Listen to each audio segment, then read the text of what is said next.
చంద్రబాబు గారు అదే చేశారు. ఈ ఎలక్షన్కి ఆయన చేసిన 164 స్థానాల యొక్క ప్రతిఫలం ఏంటంటే వాళ్ళ నిస్సహాయతలను బయటపెట్టుకున్నాడు. అవి ఆయుధాల కింద మలుచుకున్నాడు. కాంగ్రెస్ అండ్ నోటా కొట్టిన దెబ్బకి వైఎస్ఆర్సీపీకి 17 సీట్లు టెంట్. చౌదరి రెడ్డి వాళ్ళ సామర్థ్యాలు వాళ్ళు చూపించారు. ఆబ్వియస్లీ వీళ్ళు సాల్వ్ బ్యాచ్ వాడు ఉంటాడు, ఆడు మళ్ళీ మారిపోయి అది కులపిచ్చిగా ఉంటుంది వెనకట్ల. ఆశ్చర్యకరమైన విషయం ఏంటంటే ఈ దైద్యానికి తోడు ఐపాక్ అనే బుర్ర తక్కువ బ్యాచ్. వీళ్ళు ఒక టేబుల్ మీద వీళ్ళ ఆయుధాలన్నీ ఏమని పరిచయించారు, మాకు చేత కాదు, వాళ్ళకి అది నచ్చదు. వాళ్ళు వెస్ట్ బెంగాల్లో మడత ఎట్టేసినట్టు సెకండ్ ప్లేస్కి వచ్చేయాలి, మనం చంపేయాలి. వాళ్ళు తెలుగుదేశం ట్యాగ్ పడగానే ఆయన అన్నీ మర్చిపోయారు. అక్కడ ఇది వైఎస్ఆర్సీపీ నుంచి వచ్చాడు, ఇవన్నీ లేదు వాళ్ళకి వేసారు. సార్ ఇందాక మీరు మాట్లాడుతూ వంశీ గారి గురించి అన్నారు. అంటే ఆయన మొన్నటి వరకు ఉన్నదే టీడీపీలోనే, లాస్ట్ ఎలక్షన్లోనే వైసీపీ సీట్ ఇచ్చింది, చేసిన పనులన్నీ టీడీపీలో చేశాడు, మరి దానికి మళ్ళీ వీళ్ళు కేసు పెట్టాడు అంటున్నారు. అంటే వాస్తవానికి ఆయన టీడీపీలో ఉండొచ్చు అఫీషియల్గా, కానీ అన్అఫీషియల్గా దూరం అయిపోయాడుగా. వాళ్ళు ఇప్పుడు లాస్ట్ జగన్ గారు అధికారంలో వచ్చిన దగ్గర నుంచి కూడా వంశీ గారు అటువైపే ఉన్నారని వీళ్ళు డైరెక్ట్గానే విమర్శలు చేశారు కదా టీడీపీ వాళ్ళు. కాదని నాకు తెలియక అడుగుతా, అంత విమర్శలు చేసినాడు ఆ పాదయాత్రలో జగన్మోహన్ రెడ్డి వచ్చినప్పుడు కలిసాడు, సెకండ్ ఇచ్చిన తర్వాత నెక్స్ట్ టైం టికెట్ ఇవ్వకుండా మానేశారు. అవి తెలుగుదేశం కంచుకోవట్లండి. ముఖ్యంగా చౌదరి సామాజిక వర్గం కలకల్లాడుతూ అక్కడ ఇంకెవడొచ్చినా స్వాహాయ. అక్కడ అయితే ఈయన ఇప్పుడు గెలిచిన ఆయన పేరేటి యార్లగడ్డ వెంకటరమణ అన్నాడు. ఆయన తెలుగుదేశం ట్యాగ్ పడగానే ఆయన అన్నీ మర్చిపోయారు. అక్కడ ఇది వైఎస్ఆర్సీపీ నుంచి వచ్చాడు, ఇవన్నీ లేదు వాళ్ళకి వేసారు. అంటే అవి కంచుకోటలు అంటాను నేను తెలుగుదేశం. ఆ కంచుకోటల్లో ఇన్నాళ్ళ ప్రస్థానంలో తెలుగుదేశం వైభవం సంతరించుకుంది. ఎందుకంటే 23 గెలిచినప్పుడు కూడా వంశీ గెలిచాడు, మీకు అర్థమైందా? సో కంచుకోటలు ఎవరూ ముట్టుకోలేరు. ఆ కంచుకోటలు ముట్టుకోలేని దగ్గర ఈలాంటి వ్యక్తి వేరే పార్టీకి వెళ్ళాడు అంటే ఓటమి తథ్యం. అంటే అక్కడ ఆయన టెన్యూర్లో whatever he has done acceptable. అప్పుడు ఓడిపోతానని తెలిసినా కూడా ఎందుకు వెళ్ళి ఉంటారంటారా? ఎవరున్నారు? వంశీ గారు. నేను అదే చెప్తున్నాను సార్, చౌదరి ట్రంప్ కార్డుతో వాడారు అక్కడ ఈక్వేషన్లో. కొడాలి నాంది కూడా అదే అయింది. కొడాలి నాని అన్న దగ్గర ఈసారి కన్సాలిడేషన్ అన్న చౌదరి సామాజిక వర్గం అన్న దగ్గర రెడ్డి సామాజిక వర్గం కన్సాలిడేట్ అయితే 151, చౌదరి సామాజిక వర్గం కన్సాలిడేట్ అయితే కూటమికి 124. ఇది యాక్సెప్ట్ చేయండి. ఎందుకంటే పొలిటికల్ పవర్స్ ఎప్పుడు వీళ్ళిద్దరి దగ్గరే ఉంటాయి.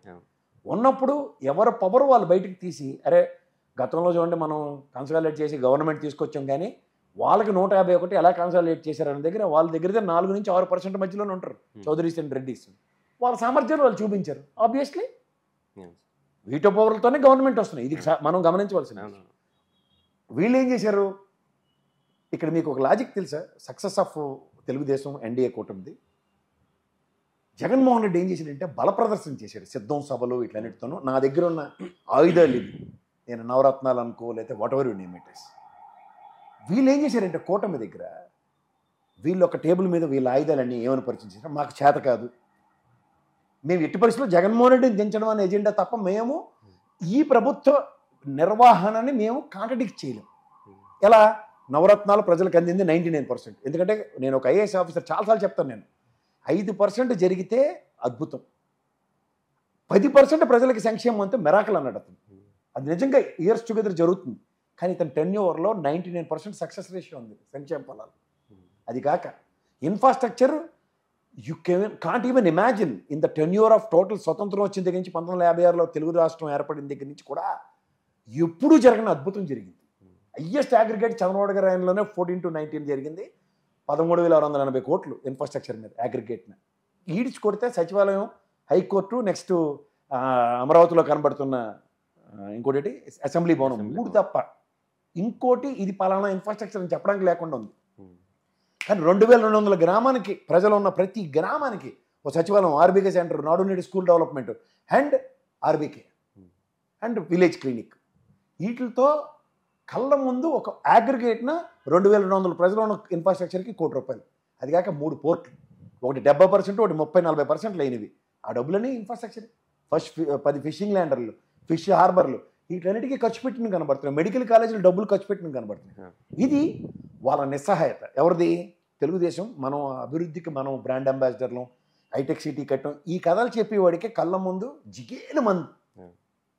ఇది ప్రజల కోసం ఏం చేసే ప్రభుత్వం వెసెస్ మనం మాటలకే పరిమితమైన ప్రభుత్వం అని వాళ్ళ బల్ల మీద వాళ్ళ ఆయుధాలు ఏం తెచ్చుకున్నారంటే వాళ్ళ చేతకాంతనం అంతా పెట్టుకున్నారు.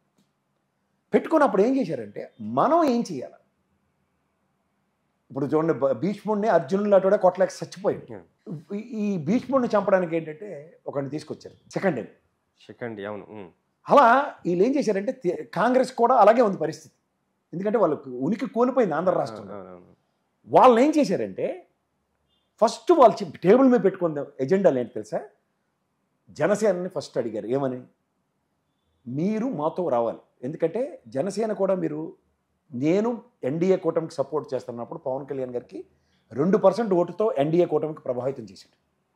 తర్వాత ఆయన 2019లో ఆయన అంతటా ఆయన నిలబడినప్పుడు 5 నుంచి 6% ఓటు బ్యాంకుని సంపాదించుకుంటున్నాడు. నెక్స్ట్ 24కి వచ్చేసరికి ఆయన ఏమైందంటే నాతో కాదు ఇంకా అన్న పరిస్థితిని అట్రిబ్యూట్ చేయగలిగారు. దీనికి వాళ్ళు ఎప్పటి నుంచో ప్రిపేర్ అవుతూ మన ఇద్దరితో పాటు బీజేపీ రాకపోతే 0.8%, ఎందుకంటే ఇంకొక శక్తి కావాలి వాళ్ళకి. అంటే తాడి చెట్టు ఎక్కివాడికి 3 పంతలు తోయడం కాదు, మన భుజం మీద కూర్చోబెట్టి పైదాకా తీసుకెళ్ళి కాయ తెంపి తీసుకొచ్చేవాడు కావాలి. అదే బీజేపీ దమ్ముడికి పనికిరారు వాళ్ళు. 0.83% వాళ్ళు ఒరిజినల్ ఓటు బ్యాంక్.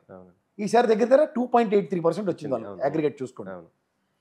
ఇక్కడ ఏంటి వీళ్ళ లాజిక్ ఏంటంటే ప్రభుత్వ వ్యతిరేకత 10% ఉంటుంది బేర్ మినిమం. రెండోది ఆస్పెక్ట్ ఏముంటుంది? అన్డిసైడెడ్ ఓట్ బ్యాంక్ ఒకటి ఉంటుంది, ఇది 10% ఉంటుంది దగ్గర. ఇది జనరల్ లాజిక్. ఇది 20% అండి. మీరు 2014 నుంచి 2019, 2024 ఎలక్షన్స్ దాకా మీరు గమనించుకోగలిగితే స్థిరీకరించబడిన ఓటు బ్యాంకు 40% దగ్గర తెలుగుదేశానికి. మీకు అర్థమవుతుందా? స్థిరీకరించబడిన వైఎస్ఆర్సీపీ ఓటు బ్యాంక్ 40%. ఈ రెండు పార్టీలు సమంగా ఉన్నాయి. ఈ 20%కి మనం ఏం చేయాలి? ఇక్కడ తెలుగుదేశం పెట్టింది ఏంటంటే టేబుల్ మీద, నాకు రాయలసీమ ఎగ్జాంపుల్ చెప్తున్నాను మీకు. రాజశేఖర రెడ్డి గారి దగ్గర నుంచి ఈ రోజు దాకా ఏ ప్రభుత్వం అయినా, ఇంక్లూడింగ్ కోట్ల విజయభాస్కర్ రెడ్డి గారు 1983లో తెలుగుదేశం పెట్టిన కాడి నుంచి ఈ రోజు దాకా వాళ్ళు 30-35% అండి ఓటు బ్యాంక్ స్థిరీకరించుకునే ఉన్నారు. నేను ఓటమి గురించి చెప్తున్నాను, గెలుపు అన్నదానికి వాళ్ళకి ఉపయోగపడట్లేదు. వాళ్ళు ఏం చేశారంటే ఇప్పుడు కాంగ్రెస్ ఎలాగో లేదు కాబట్టి వైఎస్ఆర్సీపీని మనం ఎదుర్కోవాలి. ఉదాహరణకి మీరు 151 స్థానాలు వచ్చినప్పుడు వాళ్ళకి దగ్గర 51% ఓటు బ్యాంక్ అన్నారు. ఇవాళ మీరు కూటమికి ప్రభుత్వంకి వచ్చింది దగ్గర 60% ఓటు బ్యాంక్. నేను చెప్తుంది ఏంటంటే 20% గేమ్. ఈ 20%కి ఏం చేశారంటే మీ ఓటు బ్యాంక్ మీ దగ్గర ఉంది. ఈసారి పవన్ కళ్యాణ్ 21 కాంప్రమైజ్, నెక్స్ట్ కాపు సామాజిక వర్గం అందరినీ మెలవడం చేయడం, వీటన్నిటిలోంచి సక్సెస్ దగ్గర మనం ఒక దగ్గర బీజేపీ మీరు కలిసి 10% గేమ్ చేస్తారు. కానీ ఆ 10% అటుపక్క ట్రావెల్ అవ్వకుండా, అదే యాంటీ ఇన్కంబెన్సీ. మనం లాస్ట్ టైం చేసింది ఏంటి? ప్రభుత్వ వ్యతిరేక ఓటు పవన్ కళ్యాణ్ గారి పార్టీ త్రూగా, అంటే జనసేన త్రూగా 137 స్థానాల్లో డెంట్ కొట్టొచ్చు అనుకున్నారు. అది 6% దగ్గరికి వచ్చి మిగిలిన 4% వైఎస్ఆర్సీపీకి ట్రావెల్ అయింది. నెక్స్ట్ ఇదే ఈక్వేషన్తో మనం వెళ్తే ప్రభుత్వ వ్యతిరేకత నువ్వు చీల్చావనుకో మనందరికీ 30-35% మించి మేము వెళ్ళలేం. ఇది పెరగాలి అన్నప్పుడు ఏం చేయాలి? నువ్వు మాతో ఉండాలి అన్న లాజిక్ కన్ఫైన్ అయ్యారు. అది నిస్సహాయతే కదా. నిస్సహాయత టేబుల్ మీద పెట్టినప్పుడు అలా జనసేనని కన్విన్స్ చేయగలిగారు. నెక్స్ట్ కలో గెంజో తాగుదాం అని బీజేపీ తీసుకు వాళ్ళకేంటి? ఎవడు బకరాగాడు దొరికితే నెత్తికెక్కేస్తారు. వైఎస్ఆర్సీపీ అది ఎంటర్టైన్ చేయదు. బాబు నీకు నమస్కారం, నువ్వు మా నోట్లో మట్టి కొట్టడానికి తప్ప దేనికి పనికిరారు నువ్వు, ఆ కాంగ్రెస్ వాళ్ళు మాకు వద్దుగాక వద్దు. నీకేదో అక్కడ బతకడానికి బ్యాక్ నుంచి సపోర్ట్ ఇస్తాం. నువ్వు క్యారమ్ బోర్డులో రెడ్ కాయిన్ కొడితే నీకు బ్లాక్ వేసి ఇస్తాం, లేదంటే బ్లాక్ని అలా ఒడ్డు దాకా చేపెట్టిస్తాం, నువ్వు కొట్టేయచ్చు. అలాంటి పెట్టకథలు చెప్పి గమ్మున ఉండమన్నాడు. వాళ్ళకి అది నచ్చదు. వాళ్ళు వెస్ట్ బెంగాల్లో మడత ఎట్టేసినట్టు సెకండ్ ప్లేస్కి వచ్చేయాలి, మనం చంపేయాలి వాళ్ళు. పైపచ్చు రాష్ట్ర ద్రోహులను నేను ఖరాఖండిగా చెప్తాను. వీళ్ళు సాల్వ బ్యాచ్ వాడు ఉంటాడు, ఆడు మళ్ళీ మారిపోయి అది కులపిచ్చిగా ఉంటుంది వెనకట్ల. ఎందుకంటే మీరు ఎందుకు చెప్తున్నానంటే ఇప్పుడు 10 సంవత్సరాల విభజనలో పీయూష్ గోయల్ గారిది ఒకటి ఉంది, నేను మీకు పంపిస్తాను, వెనకత ప్లే చేయండి. మనకి ప్రత్యేక హోదా నేను చాలాసార్లు ఎన్డీఏ కూటమిని నేను సగర్వంగా మెచ్చుకుంటూ చెప్పేవాడిని తెలుగుదేశాన్ని. ఎందుకంటే ధరంపోరాట దీక్షల్లో నాకు మొన్న ఆ వీడియో చూసిన తర్వాత పూర్తిగా మనసు ఎరిగిపోయింది ఆ బీజేపీ ఓడి మీద. ఏంటంటే ప్రత్యేక హోదాని తెలుగుదేశం పార్టీ 17,500 కోట్లకి పణం పెట్టేసిందండి. అగ్రిగేట్ 3,500 కోట్లు పర్ ఇయర్ రావడానికి. నాకు తెలిసి ఫస్ట్ 2 years ఏదో టర్మ్స్ వచ్చుంటాయి బడ్జెట్. ఇంకోసారి నేను వెరిఫై చేయాలి సీరియస్గా. ఎందుకంటే ఆ రోజు తీర్మానం ఏంటంటే అసెంబ్లీలో ప్రత్యేక హోదాకు ధీటుగా special package with industrial incentives ఉంటే ఒప్పుకుంటూ ఉన్నారు. కానీ తమిళనాడు ప్రజలకి ఈల్డ్ అయ్యి ఇండస్ట్రియల్ ఇన్సెంటివ్స్ ఎత్తేసారు. ఎత్తేసిన తర్వాత ఈ దిక్కుమాల ప్రత్యేక హోదా దమిడికి పనికిరాదు. మా అయితే ముష్టోడికి వేసిన డబ్బులు వేస్తారు మన నెత్తికి. అది అలా వెంకయ్యనాయుడు నటించినంతకాలం దొరికాయి. తర్వాత ఎప్పుడైతే టీడీకో ఇల్లు బూడికో ఇల్లు తేడాల గురించి గమనించిన వెంటనే వాళ్ళు ఎత్తేశారు. ఈఎస్ఐ స్కామ్లో బండారు దత్తాత్రేయని మొదట ఎత్తేశారు. తర్వాత తెలుగుదేశం నుంచి వెంకయ్యనాయుడు గారికి గౌరవిస్తూ వైస్ ప్రెసిడెంట్ని చేసి పక్క తప్పించారు క్యాబినెట్లో లేకుండా. ఇది గమనించండి. ఆ తర్వాత జరిగిన పరిణామాలు ఏంటి? ఇంక మనకి బంధాలని రిబ్బన్ కటింగ్ అయిపోయింది, దెబ్బకి ఇంక లేవు. గోదావరి కృష్ణ అయిపోయింది. ఓకే, కృష్ణా గోదావరిలో కలిపేద్దామని తాపత్రయంలాగే బీజేపీతో కుదరక ధర్మపురం దీక్ష. ఇక్కడ మీరు గమనించవలసిన విషయం ఏంటంటే, ఆ రోజు వైజాగ్ స్టీల్ ప్లాంట్కి 5 ఏళ్ళు జగన్మోహన్ రెడ్డి ఈ 10-11 వేలు తేలాడు. దానికి వేశారంటే అది డిజిన్వెస్ట్మెంట్ స్కీమ్లో ఆల్రెడీ ఉంది. ఉండి అమ్మేస్తారు రెండింటి పరిస్థితులు. కొనుక్కున్నోడికి ఒక 4-5 ఏళ్ళు బట్టి జీతాలు ఇవ్వలేదు, 2 ఏళ్ళు బట్టి జీతాలు ఇవ్వలేదు, ఎవరు కొంటాడు? అప్పులకు వడ్డీలు కట్టట్లే, ఎవరు కొంటాడు? ఈ పూర్ణకుంభం దగ్గర 11,000 కోట్లు వచ్చేసింది. సో ఈ 11,000 కోట్లలో ల్యాండ్కి లింక్ ఇట్టారు అనుకోండి, ఎత్తుకెళ్ళిపోద్ది. అంచేత ఏం చేయాలి? ఎవ్వడికి అనుమానం రాకుండా ఒక డబ్బులు ఇచ్చి వీళ్ళకి కథ చెప్పమన్నారు. మీ దగ్గర తపేలా ఛానల్ ఉన్నాయి కాబట్టి వదలగొట్టిండి, ఏం పర్లే. ఏమని? స్టీల్ ప్లాంట్ని పరిరక్షించాం మేము. ఏట్రా పరిరక్షించింది? వాళ్ళకి జీతాలకి ఇవ్వడానికి అందులో బైఫర్కేషన్ ఉంది. 1180 కోట్లు ఎంతో జీతాలు ఇమ్మన్నారు, మిగిలింది వడ్డీలను ఇన్స్టాల్మెంట్లు కట్టడానికి. అది కూడా అలాగా వాళ్ళు తెలివితేటలు చూడండి. వైజాగ్ స్టీల్ ప్లాంట్ సంపాదించుకున్న డబ్బుల నుంచి వాళ్ళ ప్రాఫిట్ నుంచి ఎక్స్పాన్షన్కి తీసుకెళ్ళారు. నేను ఎందుకంత గర్వంగా చెప్తున్నట్టు దాని ఆడిటర్ని was happen to be. So నేను అక్కడ ఆడిట్ చేశాను, నాకు తెలిసి దాని పూర్వపరం.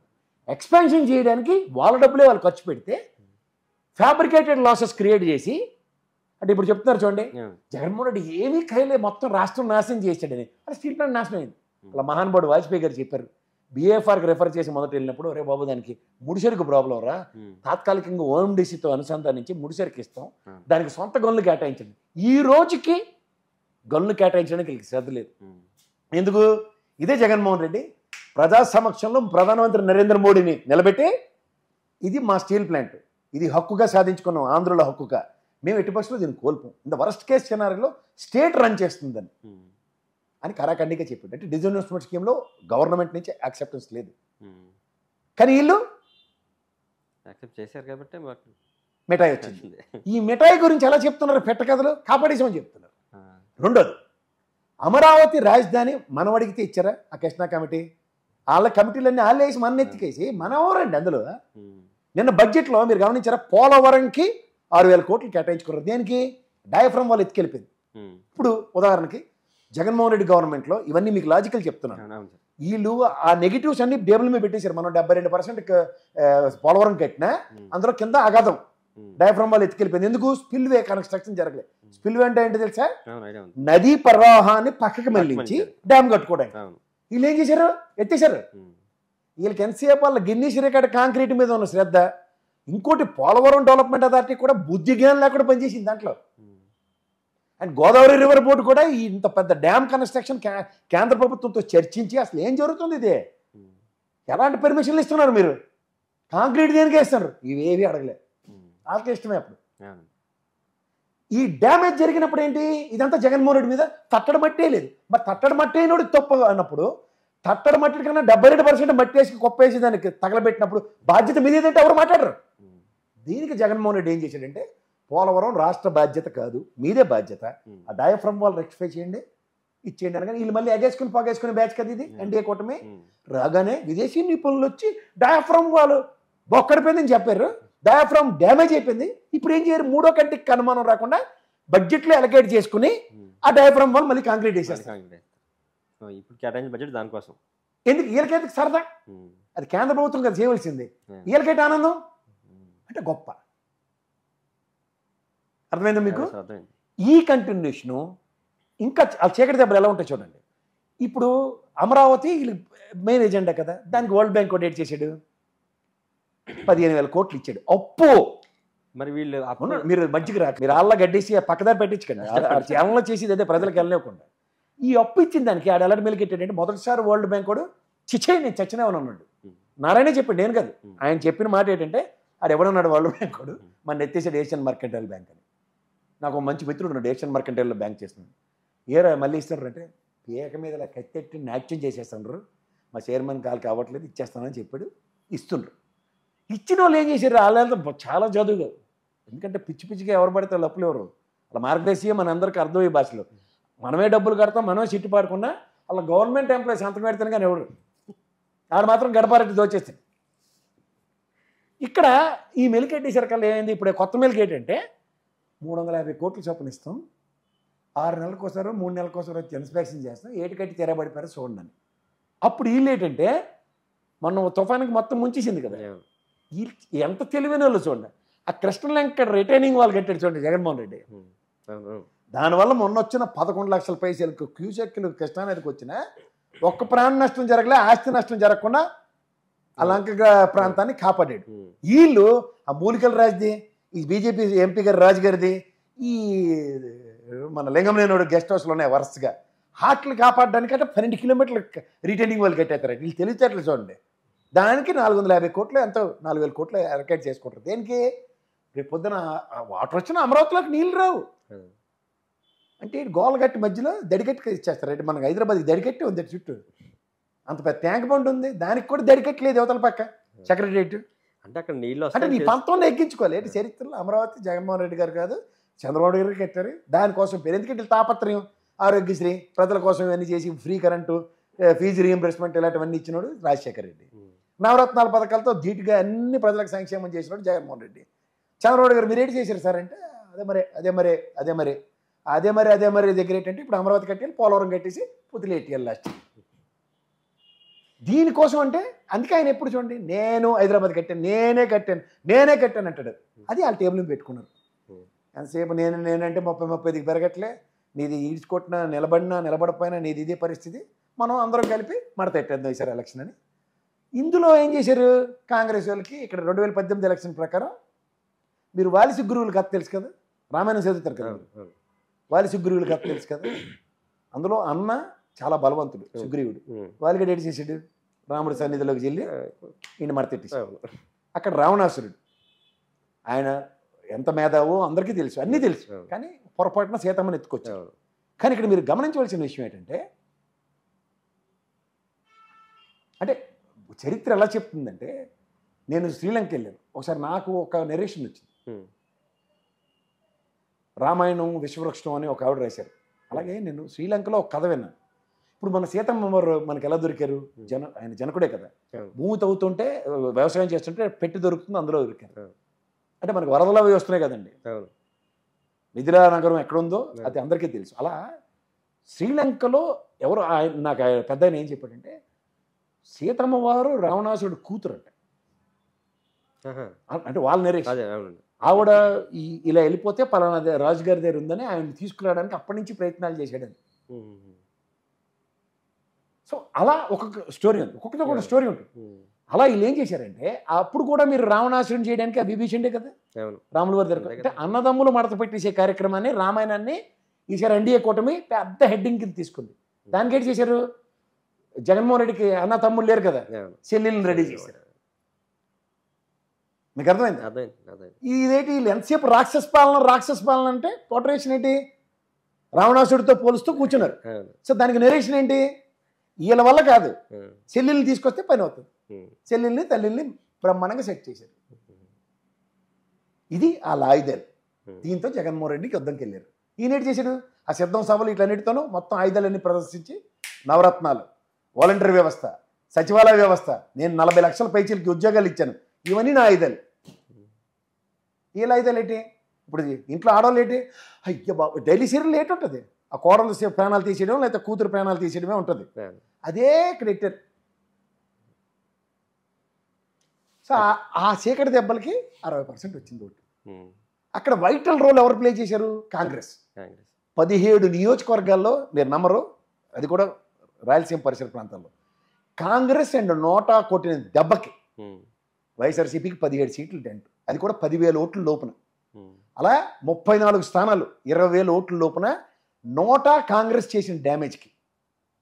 ఆశ్చర్యకరమైన విషయం ఏంటంటే, ఈ దైద్యానికి తోడు ఐపాక్ అనే బుర్ర తక్కువ బ్యాచ్, ఆ ప్రశాంత్ కిషోర్ గారే పనికిరాక నా వల్ల కావట్లేదు, జనాలకు అర్థమైపోయింది అని తిరిగి కొట్టిలో కొన్నారని ఆడ తట్టబుట్ట సర్దిస్తే, ఆడ దగ్గర ఉన్న కుక్కమూతి పిందులు ఈ రాబిన్ శర్మ ఆడవాడ ఋషిగడ వాడిని తీసుకొచ్చారు ఐపాక్ వాడు. ఆడ బేహారీ ఇంగ్లీష్ తప్ప ఆడికి ఇంకోటి రాదు. ఆ లోకల మీదకి వెళ్ళి కలిపడిపోయి ఎమ్మెల్యేల మీద వాళ్ళ మీద ఈడిచ్చి దిక్కుమాల ప్రశ్నలకు వాళ్ళు ఆన్సర్లు చెప్పుకుని జడ్డిమాలొక్కల్లో ఉన్నారు. నేను ఎక్కడ బాధ వస్తుందంటే అంటే ఈ లాయుధాల గురించి చెప్తున్నాను. బొత్స సత్యనారాయణ, పెద్దిరెడ్డి, ఉదాహరణకి రాయచోటి నుంచి శ్రీకాంత్ రెడ్డి, గడికోటి శ్రీకాంత్ రెడ్డి, రఘువీరారెడ్డి గారి గురించి వీళ్ళకి తెలియదే. మడకసీరలో 350 కోట్లతో మడతెట్టేసాడు. అది కూడా షర్మిలమ్మ రఘువీరారెడ్డి గారికి డబ్బులు ఇచ్చుంటే గ్యారంటీగా అది కాంగ్రెస్ సీటు అంటే నేను ఎగ్జాంపుల్ చెప్తున్నాను మీకు. అలా కాంగ్రెస్ యొక్క నియోజకవర్గంలో సామర్థ్యం, ఎందుకంటే దీనికన్నా జమాయతుల్ ఇస్లాం వాళ్ళు ఒక పిలుపునిచ్చారు, అదర్ దాన్ బీజేపీ కాంగ్రెస్ ఎక్కడ నిలబడితే ఎంపీలకు కానీ ఎమ్మెల్యేలకు ఓటు దానికేయండి అని. సో ముస్లిం ఓటు బ్యాంక్ కూడా ఎంత గండి పడుతుందో తెలుసుకోవాలని నిస్సాయ స్థితిలో ఉండడానికి కారణం ఏంటంటే చుట్టూ ఉన్న తపెలగలు అండ్ మోర్ ఈ అయిపోయాడు. ఆడ ఇంపాక్ట్ అన్నది క్రియేట్ చేయకుండా ఎంతసేపు బొంగనోదినట్టు ఊది ఊది ఊది చచ్చాడు. ఇంత బొంగ అయింది. అది ఎక్కడో దగ్గర బడేయమంటుందన్న ఇంగిత జ్ఞానం లేకుండా పైపచ్చు ఎక్కడ బాధాకరమైన విషయం ఏంటంటే ఇంత కాంగ్రెస్ని, ఎంత సోనియా గాంధీని ఏమీ కాకుండా ఎదిరించి సొంత సామ్రాజ్యాన్ని ఏర్పాటు చేసుకున్న జగన్మోహన్ రెడ్డికి కూడా పొరలు కప్పించినంత దౌర్భాగ్యులు ఉన్నారు. ఇంకోటి కృష్ణుడు రాముడు అని కథలు రాసి బ్యాచ్ ఒకటి ఉంది ఆయనకి స్పీచ్ల్లో. కానీ రామాయణంలో విభీషణుడు సుగ్రీవుడు మరతెట్టేసిన దాని గురించి మాత్రం ఈ అక్క చెల్లి అమ్మ గురించి మాత్రం చెప్పలేదు. ఇప్పుడు మీరు జగన్ గారి పొరల గురించి అన్నారు కాబట్టి చిన్న ఇది ఏంటంటే ఆ రోజు మనకి ఎలక్షన్ అయిపోయిన తర్వాత జగన్ గారు అక్కడికి ఆఫీస్కి వెళ్ళారు. ఐపాక్ ఆఫీస్కి లేదా social media YCP social media ఆఫీస్కి వెళ్ళి ఆ రోజు కూడా చాలా కాన్ఫిడెంట్గా ఉన్నారు సార్.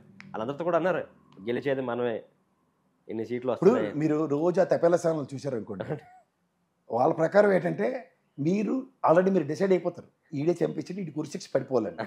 మీకు పక్క నుంచి వచ్చి చెవులు పుల్లడిపోయేలా ఎవడేటి చెప్పినా రే ఈడోదే చెప్తాడు నువ్వు చెప్తుంది అబద్ధమే అనిపిస్తుంది. అంతే. అలా ఆయనకి చుట్టూ ఉన్న వాళ్ళు ఏంటంటే వాళ్ళు ఎలా చెప్తారు, మనకు ఎక్కడ ఎవరికి అనుమానం రాకుండా. జగన్మోహన్ రెడ్డి గారు ఎవరి మాట వినడు. వినకుండానే కాంగ్రెస్ని ఎదిరించి అంత సామర్థ్యం పెంచుకున్నాడా, వినకుండానే కాంగ్రెస్ వాళ్ళందరినీ చుట్టూ పెట్టుకున్నాడా? చెప్పండి సార్. అది పోటర్ చేశారు కదా సార్, ఇంకా పోటర్ చేశారు ఇంకా అలా కాదు. ఎలక్షన్ అయిపోగానే సార్ మనం ఈవీఎంలు అండి, ఈవీఎంలు దెబ్బేసి అంటే వీళ్ళు జగన్మోహన్ రెడ్డి గారు అండ్ చంద్రబాబు గారు వీళ్ళిద్దరూ అతిథులు కాదు. చంద్రబాబు గారికి కూడా 23 స్థానాలు రాగానే ఈవీఎంలు డ్యామేజ్ అన్నారు. అంటే ఏంటి, అసలు విషయాల కన్నా ఈ కొసరు దిక్కుమాల విషయాల మీద చర్చించే తపెలగాళ్ళు ఉన్నారు అందరికీ, ఎవడో అతీతం కాదు. దాంట్లో వాళ్ళ గురించి ఫస్ట్ ఐడెంటిఫై చేయండి, ఎవడు రైడ్ అని. ఇప్పుడు ఇన్ని కథలు రాసావు కదరా నువ్వు సిద్ధం సభలకి, ఓరని నీకు రామాయణం గురించి తెలియదురా, ఈ అక్క చెల్లెళ్ళు అన్నదమ్ములు మడతెట్టేసిన దానికే కదా రామాయణం, మరి ఇక్కడ నీకు మడతెట్టేసింది దాలే కదా అని చెప్పినోడు లేడు. అభిమన్యుడట లోపలికి వెళ్ళాడట, యుద్ధం చేసాడట. అభిమన్యుడు వెనక్రాడడం రాదు. ఇక్కడ రాజనీతి రణనీతి రచిస్తున్న చంద్రబాబు నాయుడు కూటమి గమనించవలసిన విషయాలు ఏంటి? మనం నా దగ్గర పౌష్పశాస్త్రం సార్, కొట్టేతాను ఫస్ట్ అంటే కొట్టే అన్నాడు. బ్రహ్మానంద గడు గుళ్ళు పేల్చాడు, టక టక టక 6 పేల్చేస్తే తర్వాత ఏమైంది? యుద్ధంలో మన దగ్గర ఉన్న ఆయుధ సామగ్రిని సద్వినియోగపరుచుకోవడం అనేది చాలా ఇంపార్టెంట్. సో సద్వినియోగపరుచుకునే అంత వెసులుబాటు ఉండి కూడా దుర్వినియోగపరిచిన భోగనిగలు ఎవరో ఐడెంటిఫై చేసుకోవడమే యుద్ధతంత్రం. చంద్రబాబు గారు అదే చేశారు. ఈ ఎలక్షన్కి ఆయన చేసిన 164 స్థానాల యొక్క ప్రతిఫలం ఏంటంటే వాళ్ళ నిస్సహాయతలను బయటపెట్టుకున్నాడు, అవి ఆయుధాల కింద మలుచుకున్నాడు.